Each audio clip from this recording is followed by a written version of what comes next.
Welcome everybody to another video of Dead by Day. My name is Cubeproductions. Today we're using Score Merchant as always, but today we're using a really interesting build using Storage Hook Pain Resonance. You all know what this perk does, I'm not even going to explain it. We are using Storage Hook Gift of Pain. What this perk does is 4 random hooks become Storage Hooks, and their auras are red and white. Whenever you hook a survivor on a Storage Hook, that survivor becomes hemorrhaged and mangled until they are fully healed. But then if that survivor is fully healed, they suffer from a 16% speed penalty to healing and repairing actions until injured again. So the whole point of this build is basically we're going to hook survivors on Scorch Hooks to hopefully decrease the generator of the most progress with Scorch Hook Pain Resonance, and then Scorch Hook Gift of Pain will make them mangled.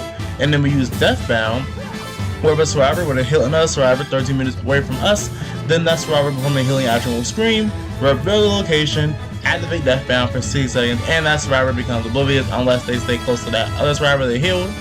And then make your choice where once the survivor unhooks another survivor, we automatically hear them scream, well they'll scream, and they'll be exposed for 6 seconds, and this cooldown up 6 seconds on this perk. We are going to hook them on Scorch Hooks, and then they're going to get unhooked, and then they're going to die. And because of Deathbound and Scorch Hook Gift of Pain, they're going to basically not want to heal, and if they do heal, then they're going to do generators even slower, and the one of them's going to be oblivious as a result. We have advanced move prediction, with survivors automatically will be shown, their aura will be shown to us in their entire drone radius, and brown noise generator. Let's get straight to the game so I can show you how great it is to make survivors not be able to heal. Okay, playing on Toba Landing. I love this map, it looks really cool, and I need to get used to it more, so I'm kind of glad I'm actually playing on it.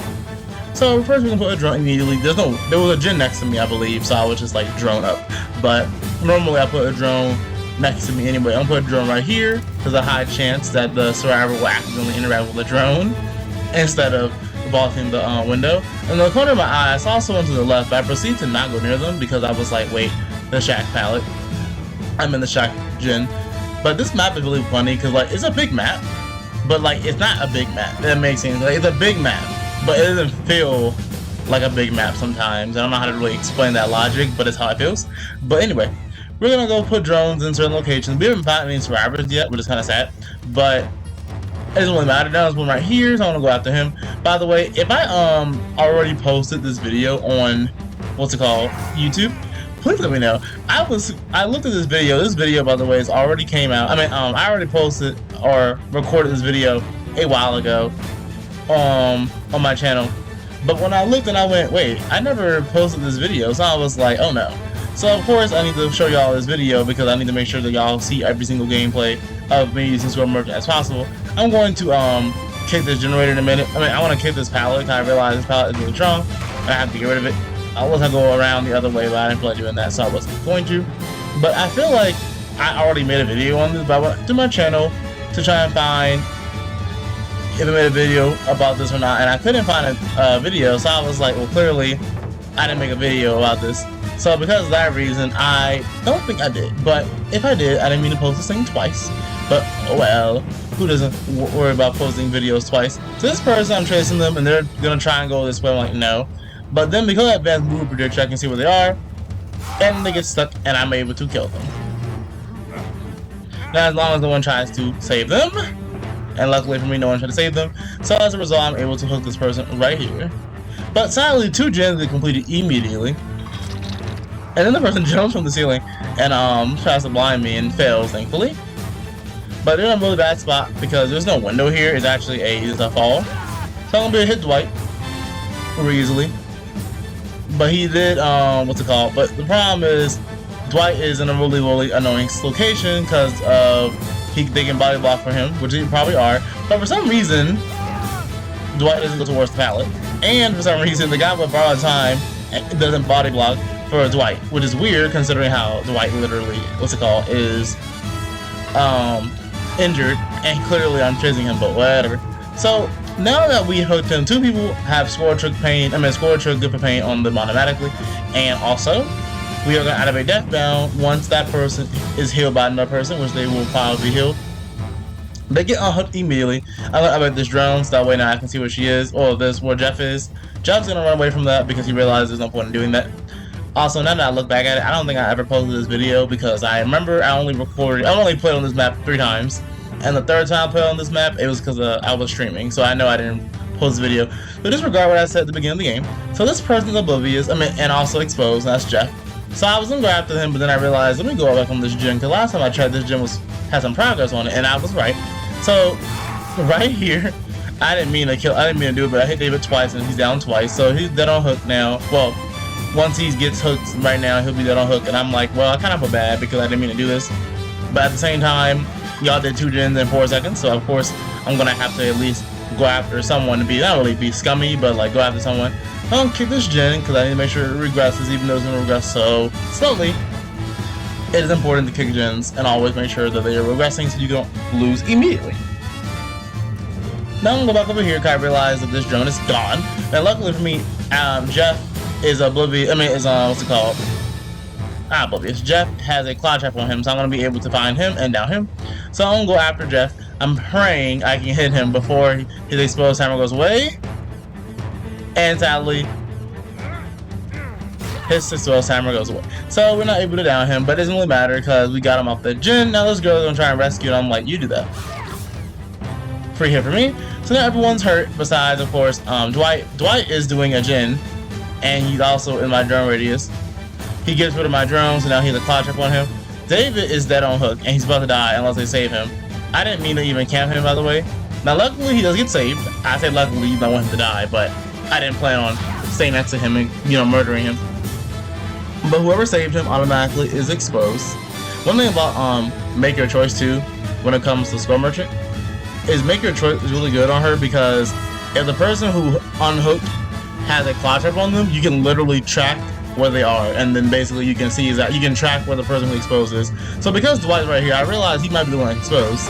But sadly, Dwight's like, I don't care. I'm going to just immediately throw down this pallet because he's probably exposed. So I'm trying to cut Dwight off because I realized that Dwight is going this way, so I'm going to try and follow him. But then I realized it's more important to probably worry about this gen. So I'm going to put a drone on this gen and I'm going to kick it.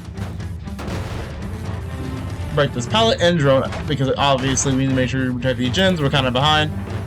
Dwight is no longer going to be exposed, or whoever was exposed. Maybe it was Jeff. I don't know who it was, but whoever they are, they're no longer exposed. And now we're just going to try and protect these gens as much as possible. The only problem is it's been kind of hard because of the fact that these survivors are really pushing for these gens, even though I am nowhere near it. And they're also like in a really bad spot where basically if I chase them up here like that, then what's gonna end up happening is I'm gonna end up basically not being near the gens. So even though I'm chasing Dwight, there's a high chance Dwight would just be like, okay, now I'm gonna chase Dwight, now all these gens are completed. And Dwight's trying to flashlight me like I'm not gonna kill him. I don't know why they do this. So I'm gonna go away from him for now because I'm like, you're not really worth chasing. I would rather protect the gens. So another gen is completed. Now I'm kind of fine with that gen being completed just because of the fact that that gen is nowhere near the totems. That generator is nowhere near the other gens, so I didn't want to have to go after it anyway. The reason why I went back to Dwight, by the way, is I realized on the right, you see that Deathbound has just lost all its progress. It hit me that Dwight is the one who is oblivious, so he doesn't know when I'm far away or close, because my terror radius no longer applies to him, and he can't hear it. So because it hit me, I realized, wait, let me just go back over here and actually down Dwight, because it makes more sense to get rid of Dwight immediately, or at least make him dead on hook now, than it does to try and like not do that. So right here, this generator is being worked on, and they're trying their hardest to get this generator completed, but I can't let that happen. So I realized that the person who unhooked Dwight is David. David is 100% dead on hook. And Jeff right here, I believe is also dead on hook. Or at least, no, I don't know he's dead on hook, but I definitely gonna hook him right here. Hook him as fast as possible. That way Ada, I believe it's Ada, can't do the drone. That's Deathbound activating, by the way. So now, I believe David is oblivious and also exposed, which is kind of funny. So if I go after him, I can down him instantly. I was gonna find where he is, but the only problem is I only have 15 seconds to find where he is, and I'm pretty sure I'm not gonna find where he is in time. Dwight goes on a drone. For some reason why he's on this generator, and then he runs away from it. He doesn't even try and do the drone. He's like, I'm not doing that, and he runs away. He's oblivious now. Because he's oblivious, I know I can probably find him really easily. Then Jeff gets unhooked, and I'm like, okay, this is a really annoying game. Because basically, it's just like, these gens are being completed so fast, and I need to be able to stop them. Ada's right here gonna take a hit for Jeff, I guess. But instead, they decide to not take a hit for Jeff for some reason, so I'm gonna go after, we call it Dwight. I would have rather Jeff, but I knew he had borrowed time, or not borrowed time, endurance for a little while, so I didn't go after him. I believe that, honestly, this Dwight has has made for this, because he is moving real fast. But then I look at 2 people on this gym, I'm like, y'all are not gonna try and gym rush me now. So I'm like, you almost die. I go after Ada, because Ada's the one who's not injured, so that makes sense to instant down her. Hit this gym, because honestly, they didn't get too fast, and we're gonna proceed to pick her up. And then, of course, that's when he decides to flashlight Ada. I'm like, you know what? I guess I'm killing you. Because apparently you want to be annoying, so you're gonna have to die. So I'm gonna go after Ada again because I see her first. And then Dwight's like, chase me. And I'm like, sure. So I'm not getting this pallet. Dwight doesn't even go to it. Then I ignore Dwight because I realize they're trying to do this gen. I believe they're all trying to just do gens as fast as possible. But instead of doing the gen, they're actually just running in the middle of nowhere. Like, he literally is oblivious and he's just running in the middle of nowhere. And because of that, I really don't able to down him. If he falls his window, I'm going to see where he goes because of advanced move prediction. I can see him. I'm trying to hide behind the wall because I know that you can't see through the wall on this map because it's why the shack on this map doesn't have visibility. And luckily for me, I'm able to hit him. Now, as long as no one dropped this pallet on me, we're good. And luckily, no one dropped the pallet on me because I was mentally prepared to swing. Okay, so now we have to go back towards the generator because if we don't go back towards the gen, we're going to lose it because Ada really wants to do that gen, and I don't know why. She just is gen happy today. So I'm going to get rid of this. Luckily for us, they did the gen. It's not funny. I wasn't even trying to make them do it. They just luckily did the gens that were across the map. So now I don't have to worry about the gen across the map. Ada really goes inside the drone radius just so she can tap the gen, and I'm like, oh, okay, you do that. Now all I have to do is just re-kick it, so I'm a little confused why she did that, but sure. Then I'm gonna put a drone right here, and I realize at this point I might as well go after Jeff because Jeff's right here, and also Jeff is dead on hook if I kill him. But Jeff is smart and he sees me, so he's gonna go out the other direction.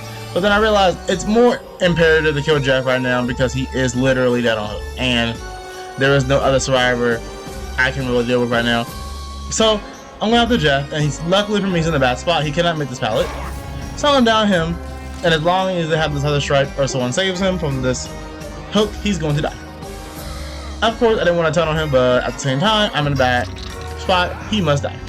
So I know Ada's on this gen, because why wouldn't she be on this gen? So I'm going to immediately put a drone up here. Now, luckily for me, I know Ada's not stupid and she's gonna go back towards the gen, so I'm gonna go back. I know how survivors think sometimes. Like, she thinks I'm chasing this one person, I'm gonna stop chasing them and go away from the gen. No. If I know you're gonna go towards that gen and you're gen happy, of course I'm gonna try and go after you. Ada's not gonna touch the gen now though, because she's a cloud trap on her. And in case you don't know, if a survivor has a cloud trap on them and you go near a drone, that drone will never deactivate. And it doesn't matter if you're in the radius, it doesn't matter. As long as you're around the drone radius, the drone will automatically be like, and then just be there. But it's funny. Now I'm going to chase Ada because I realize that at this point, Ada is going to be annoying and I have to kill her. But also then I realized that Dwight is like, I'm going to do this drone. Now this is why I'm so glad I have advanced move prediction. Sometimes I switch between advanced move prediction and DRF or readout. They're both good perks. I mean, good add-ons. They do different things. Dwight is gonna go get rid of this drone, and I'll be like, sure, you do that. But I'm gonna go back towards the generator. That's not Dwight, David. And David's gonna get rid of the drone. I don't care because I need to die. Ada's gonna get in the drone radius, and now she's stuck because she decided to cure the drone when she's injured and oblivious. Now, luckily for me, I'm able to down her. But I gotta make sure I look around and make sure no one is actually on this generator. I am praying I have not put Ada on the score trick yet. And let's see, I already hooked on a score trick, so sadly we don't get the last score trick paying resonance value. And then, for some reason, Jeff just goes towards the generator and doesn't even do the drone because he can't. We're able to hit Dwight before he can vault the pallet. We're gonna put a drone in this building because we have to make sure we protect this gen. Kill this gen. This is why I really had Call of Brine, because Call of Brine makes generators progress faster. And I like that, but I don't use Call of Brine really on Score Merchant. This palette is literally unsafe, so I know this Dwight's gonna die right here. As planned. We're gonna hook Dwight on this Score Trick. The only problem with this is Dwight's not dead on hook, then we can't put a drone around here. But luckily Dwight is dead on hook, so because of that reason we can now protect the generator. And then we went from really bad to really good. Basically we had to play like a chess merchant, and not really. A chess merchant is when you only care about 3 gens and that's it. This game, we were chasing people. We just so happened to have a 3 gens at the last second.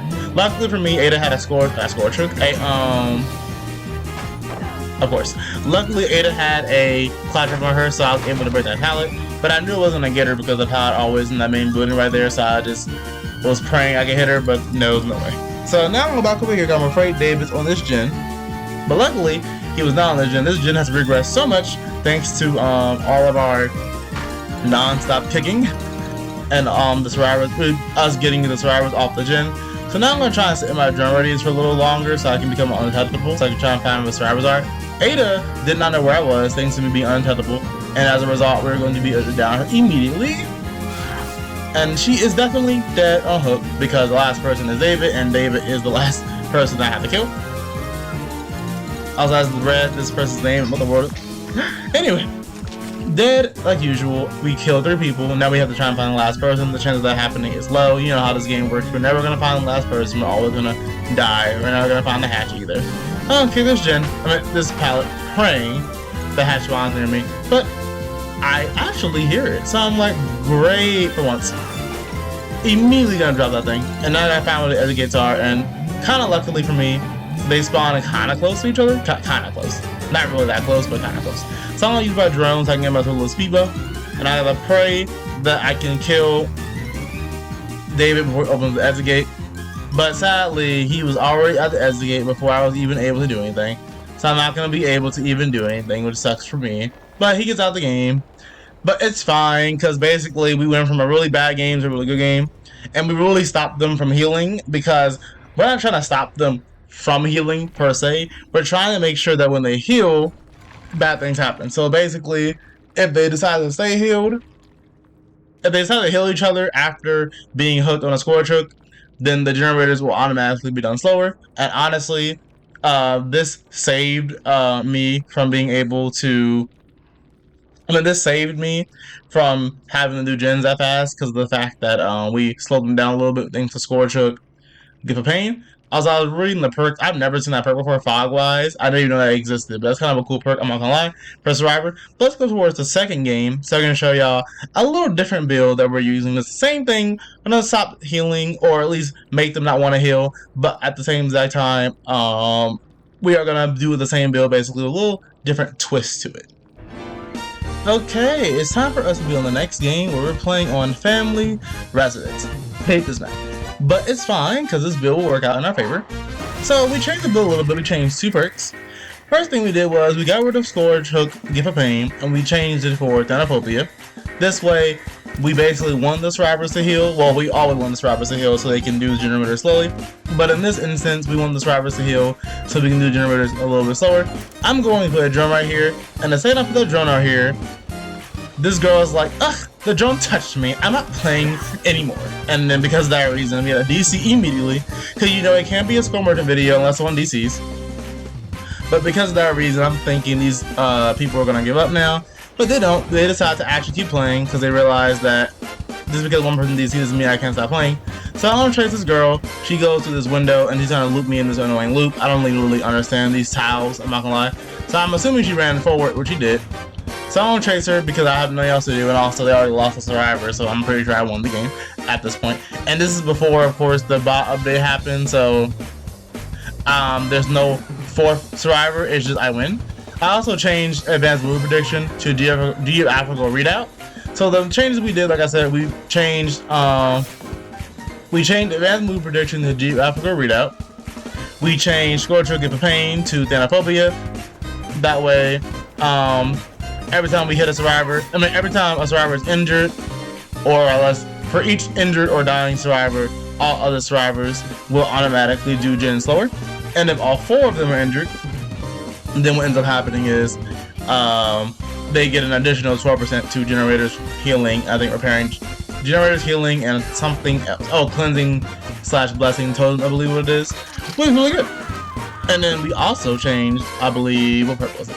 We changed whatever perk we used last time to Pop Goes Weasel. Because I wanted to make sure gens don't get done too fast. Because in the last game, the generators were done immediately, and I was like, oh no, y'all doing gens too fast. So I changed it to this. Because I realized it makes more sense to try and stop gens if possible. So that was the whole purpose of doing this. But we still keep Deathbound, because the whole point of this build is to use Deathbound to my advantage. Making survivors basically, making survivors not want to heal each other far away. I find it funny that I hit right there, because in the last update, like I said, this video came out before the update to, what's it called? Survivor Vault. So when they vault and they actually vault further away, so when they fast vault, it actually matters. I'm gonna put a drone right here in the basement, but the survivor is intelligent, and she's like, wait a minute, I know what you're trying to do. And she instead decides to do the gen right there. Because she's like, I'm not letting this person do this gen. I'm not letting this person put this this drone here. And I was really smart by the survivor, I'm not gonna lie. And I was definitely caught off guard. But like usual, I'm not really worried because first thing they lost someone, so at this point, I win. But I am still putting this game in the video because even though they lost someone, it's a 3v1. I wanted to sort of showcase the build for y'all so y'all can understand like what the process is. Right there, Deathbound activates. So now, I believe Fangman is oblivious because Fangman is so injured. So she must be the one who healed. Fangman is oblivious, and now we're able to go towards her and hopefully kill her.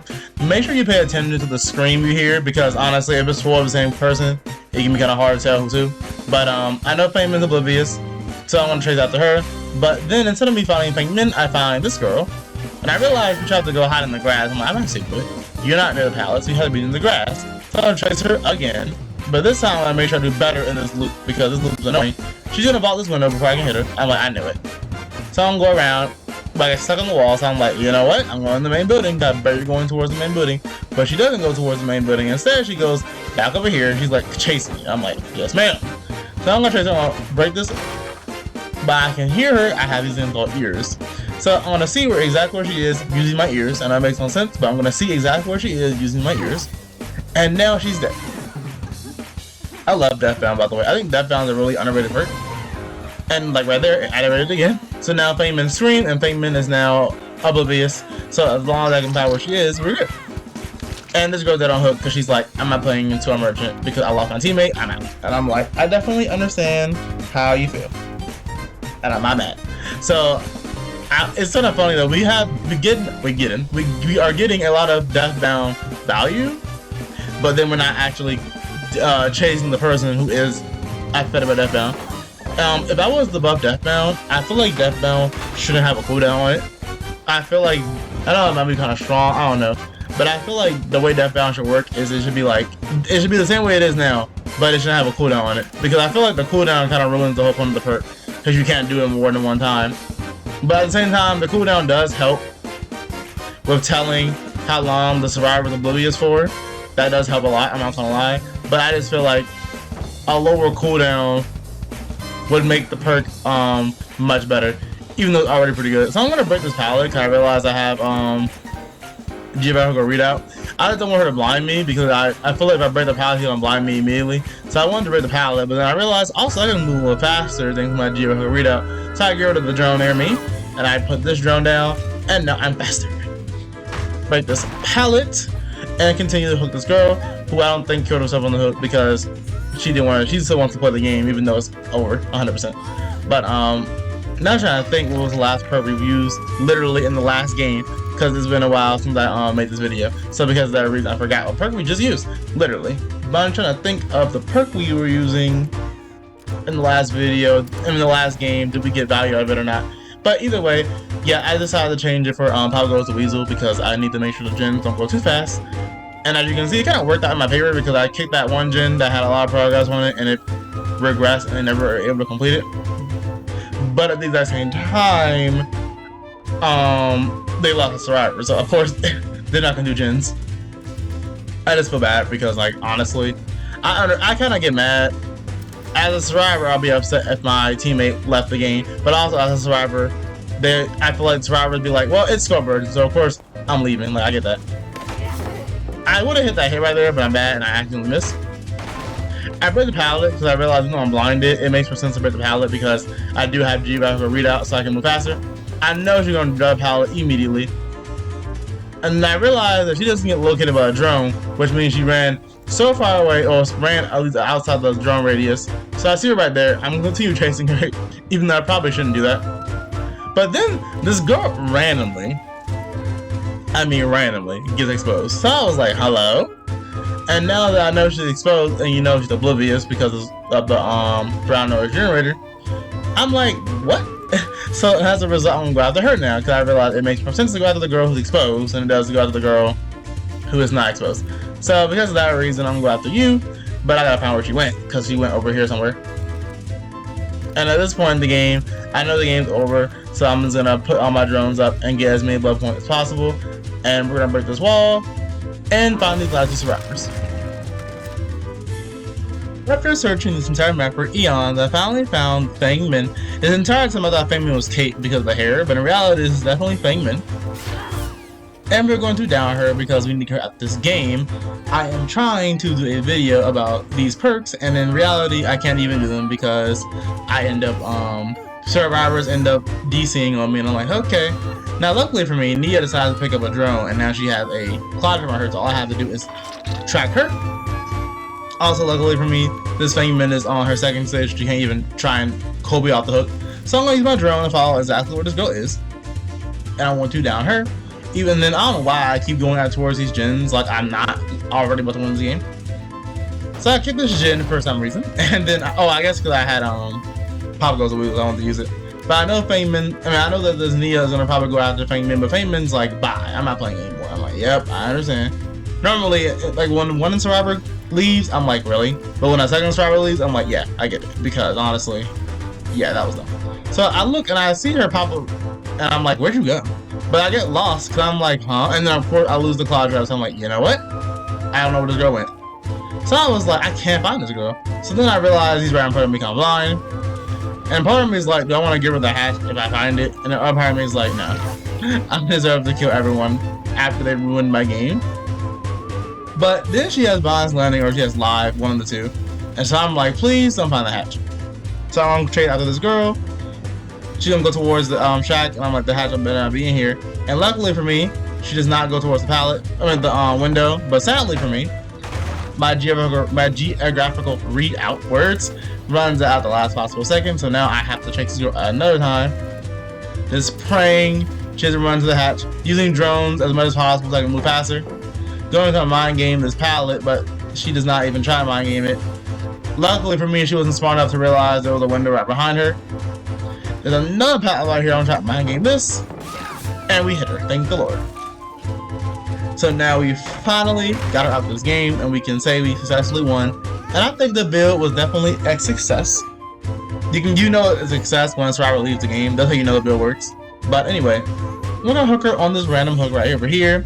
And I just wanted to say thank everyone for watching. Oh, I thank everyone who watches my videos and everyone who likes and subscribes. I love reading y'all's comments, so make sure you enjoy the video, you like, comment, and subscribe. Like I said, reading y'all's comments is like the best thing about my videos. I just love the engagement. But this video and this build in general was supposed to showcase a store merchant build where we basically make survivors either not heal at all, and we get quick downs. And if they don't heal, generators will be done slower, making us be able to win.